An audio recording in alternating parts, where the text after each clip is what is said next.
اولاد کی تربیت کے جو اجزاء تھے وہ 4-5 ہیں، یعنی ماں باپ، استاد معلمین، ممبر و محراب اور معاشرے کے تمام افراد۔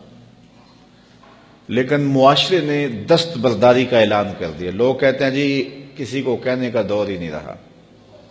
یہ بات سننے کو ملتی ہے نا، کسی کو کہنے کا دور۔ آج کل تے اپنے پتر نہیں مانتے جی، کسی نے کیوں کہیے، ہم کیوں برا بنے۔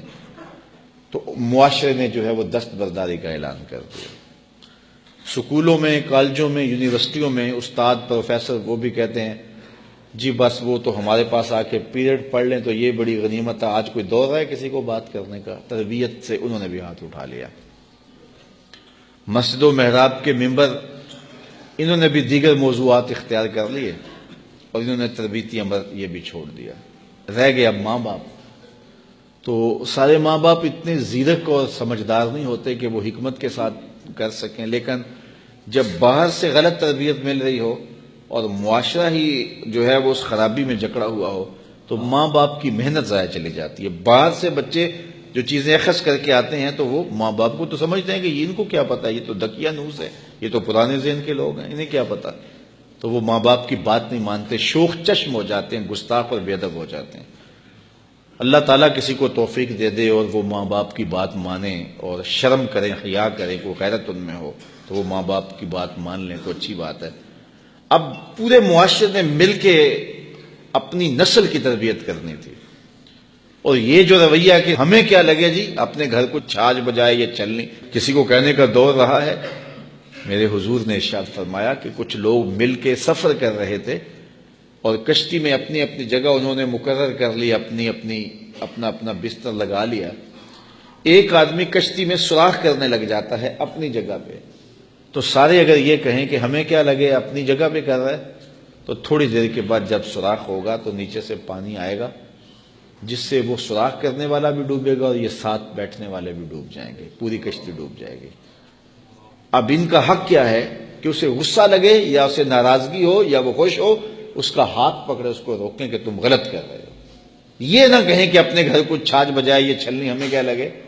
تو اگر اس کو آزادی دے دیتے ہیں، اس کو چھوڑ دیتے ہیں اور اس ڈر سے کہ یہ آگے سے الجھے گا تو ہم کیوں اس کو کہیں، تو وہ سوراخ کرے گا تو پوری کشتی ڈوب جائے گی۔ اصل ہوا یہ ہے کہ پورا معاشرہ کہتا ہے جی ہمیں کیا لگے، سانو کی لگے، سارا معاشرہ ڈوب گیا ہے، کوئی کسی کو کچھ کہتا ہی نہیں ہے۔ گلیوں میں شیطان ناچ رہا ہے، اولادیں آوارہ ہو گئی ہیں، معاشرہ پورا اس عمل میں شریک ہی نہیں ہو رہا کہ ہم کوشش کرنی ہے۔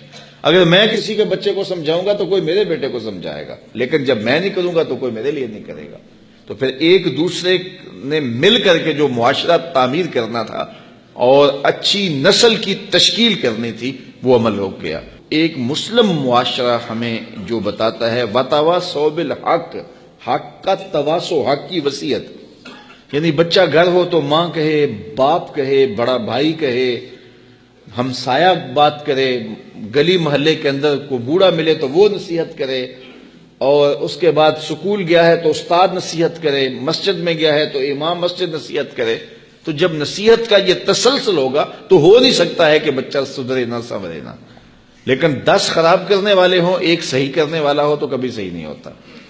تو یہ اللہ تعالیٰ چاہے اس کی کرم نوازی سے، ورنہ ممکن نہیں ہے۔ تو ان کی جسمانی نشت کے لیے، ان کی اخلاقی تربیت کے لیے، ان کے قول و فعل اور ان کے عمل، ان کے رویوں پر ماں باپ کو غور کرنا چاہیے۔ حضور علیہ الصلوۃ والسلام نے فرمایا اپنی اولاد کو 3 چیزیں سکھاؤ، حب نبیکم وحب اہل بیتہ وتلاوت القرآن۔ اپنی اولاد کو نبی علیہ الصلوۃ والسلام کی محبت سکھاؤ، وحب اہل بیتہ، حضور کے اہل بیت کا پیار سکھاؤ۔ تیسری بات میرے حضور نے فرمایا وتلاوت القرآن، اپنی اولاد کو قرآن پڑھانا سکھاؤ۔ روزانہ دن کا آغاز ہی نہ ہو جب قرآن نہ پڑھا جائے۔ اللہ آپ سب کو جزائے خیر دے، اور میں آپ سب کے لیے دعا گو ہوں کہ اللہ آپ سب کی اولادوں کو صالح بنائے، آپ کی اولادوں کو اللہ کا ولی بنائے، اور آپ سب میرے لیے دعا کرے اللہ میری اولادوں کو بھی صالحیت کا نور عطا کرے، اور اللہ پوری امت مسلمہ کے بیٹوں کو بیٹیوں کو شرم و حیا کا پیکر بنائے، نیک اور صالح بنائے، اور ایک اچھے معاشرے کی تشکیل ہو۔